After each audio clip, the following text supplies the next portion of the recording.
Hi, and welcome to the Easter moon meditation. So as you may know, Easter is always on a full moon, and the reasons for that are quite ancient. The new year used to start not in January, but it used to start when life returned to the earth, at the beginning of the new cycle. So it used to start in March. And if you look at the sun, it is usually marked by the equinox, the day when the night and the day are of equal length, which really shows there is a balance between light and dark, and now the balance is shifting towards light. And this was usually marked as the beginning of the new solar year. And the Egyptians, being a very solar-oriented people, also used this as the start of their new cycle, with the Aries, the ram, in the zodiac. The calendar we use today was taken from the Egyptians, and it got muddled up a little bit. It used to be quite regular, 12 months of 30 days, with 5 days which were not part of the month and were considered to be holy days. And unfortunately, the days started shifting and things got added to months, basically because, of course, Julius and Augustus wanted to have more. They wanted their months to be bigger than any other month. So poor February got, well, ripped off and days were taken from it. So, all in all, the once very harmonious system got muddled up a bit, and it's what we still are using today. But as the start of a new cycle, it is also a very spiritually very important moment. The moon, as we know, governs a lot of things. It governs the tides, also the moods of people, because our life force and our emotions respond very strongly to the moon. So it is also during the full moon that people do the craziest things, commit murders or acts of passion. Because the life force is surging up during the full moon. Also, our bodies are most reactive, most responsive, and also better able to project their energies.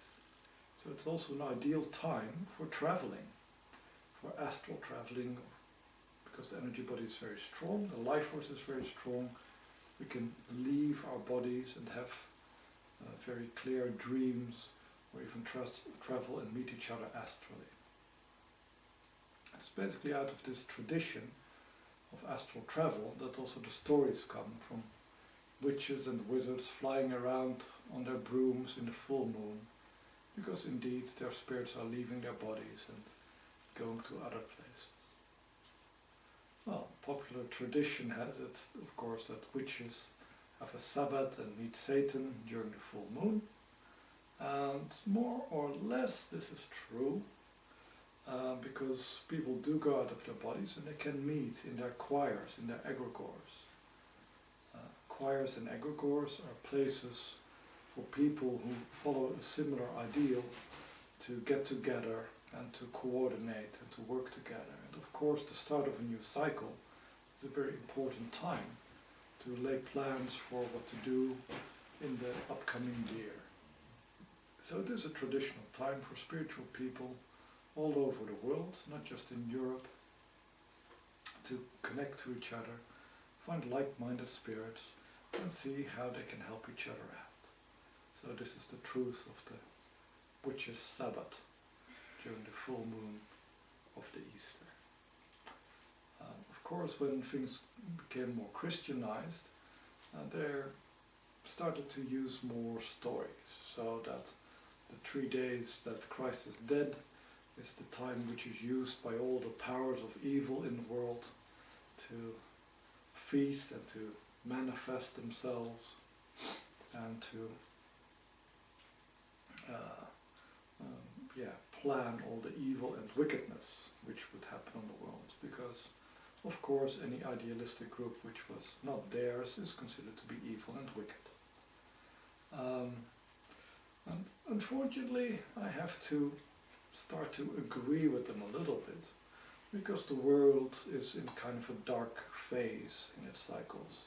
Most of the egregores and spiritual groups which exist are evil or dark or aligned to the dark side of the cosmos.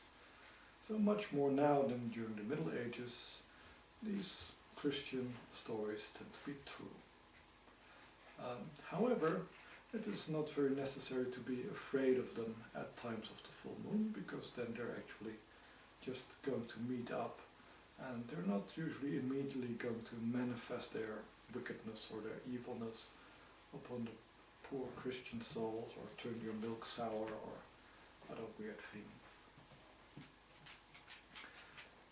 For this full moon meditation, I would like to travel, and I would like to travel together with you in a guided meditation to see if I can help you to connect with your spirit group, to feel what kind of support you can lend to them and what kind of support they might be able to give you, and also to feel how your chosen group is going to do, what troubles they might be expecting for the upcoming year. I hope this meditation will provide some valuable insights which can help you guide you in entering into your new cycle.